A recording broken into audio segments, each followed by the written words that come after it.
Bonjour à tous, demain je vous mettrai en ligne la vidéo pour gagner cette boîte GF Ego dont on ne sait toujours pas ce qu'elle contient.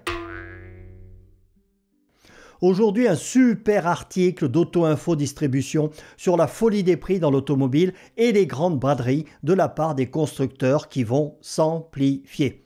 Bah oui, ils ont tenté un coup de poker, ils ont perdu, il va falloir redevenir raisonnable les gars.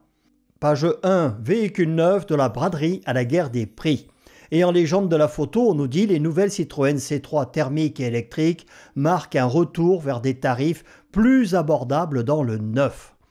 Page 2, la fin de la pénurie des semi-conducteurs et la chute des immatriculations poussent les constructeurs à revoir à la baisse le prix de leurs modèles. Cette tendance devrait s'intensifier avec la diminution des aides à l'achat des voitures électriques.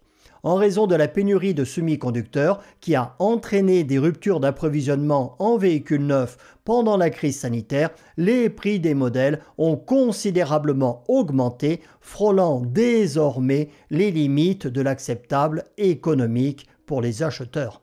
Je ne le leur fais pas dire. Le prix moyen d'un véhicule neuf s'élevait à 36 327 € en juillet dernier. Prix moyen 42 000 € pour une électrique et 63 000 pour une hybride.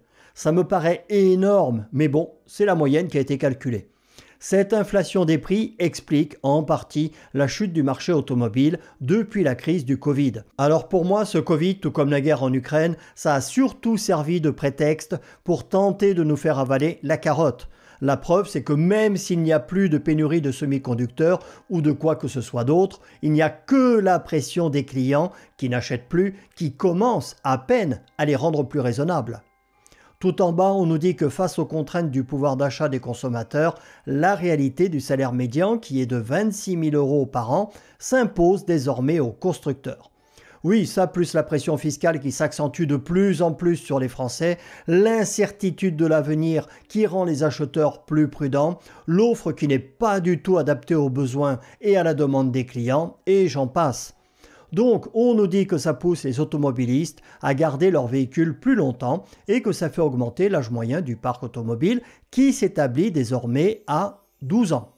C'est pas pour rien qu'il y a beaucoup de demandes et que les prix explosent sur les véhicules anciens comme le mien équipés de vrais moteurs.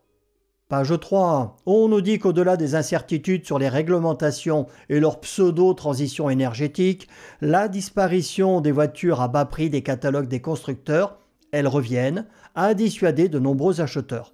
Nous, on le sait, ce ne sont pas les seules raisons. Et on nous explique que les nouvelles normes de sécurité GSR2 ont également mis fin à la carrière de modèles emblématiques comme la Twingo 3 et la Suzuki Ignis. En parlant de normes de sécurité, alors que la plupart des voitures chinoises obtiennent 5 étoiles à l'Euro NCAP, la nouvelle Renault 5 à pile n'en a obtenu que 4, présentant une grande faiblesse pour les occupants avant en cas de choc frontal.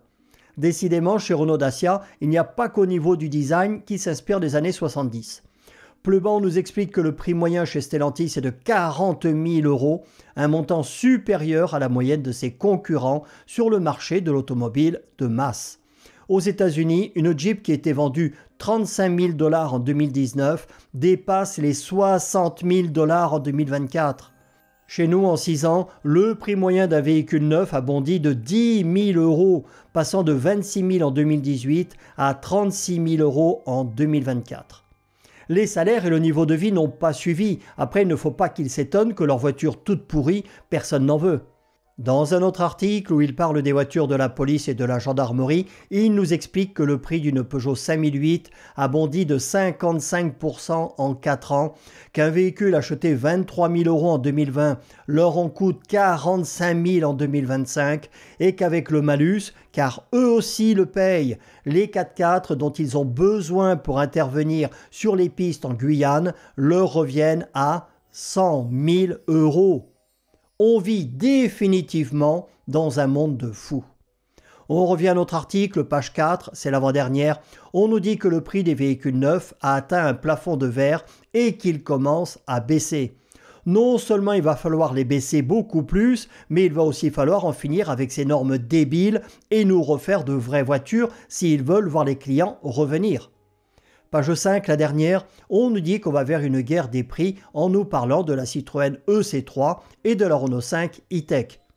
La Renault 5, non, elle est beaucoup trop chère. Plus bas, on nous parle de MG qui déstocke ses MG4. Je vous montre l'affiche dont le prix démarre à 22 000 €, ce qui est très concurrentiel pour une voiture de ce segment. Sur une autre page, on nous dit que pour compenser la perte du bonus, MG fait des remises sur toute sa gamme jusqu'à 26%.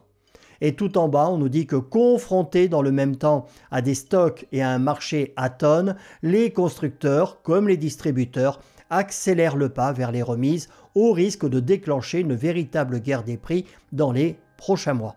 Nous, on ne vit pas de promesses, donc on va attendre et juger sur pièce en espérant que les législatives partielles en Allemagne fassent bouger les pions à Bruxelles et qu'ils assouplissent très fortement leurs normes qui ont tué l'automobile et détruisent des dizaines de milliers d'emplois.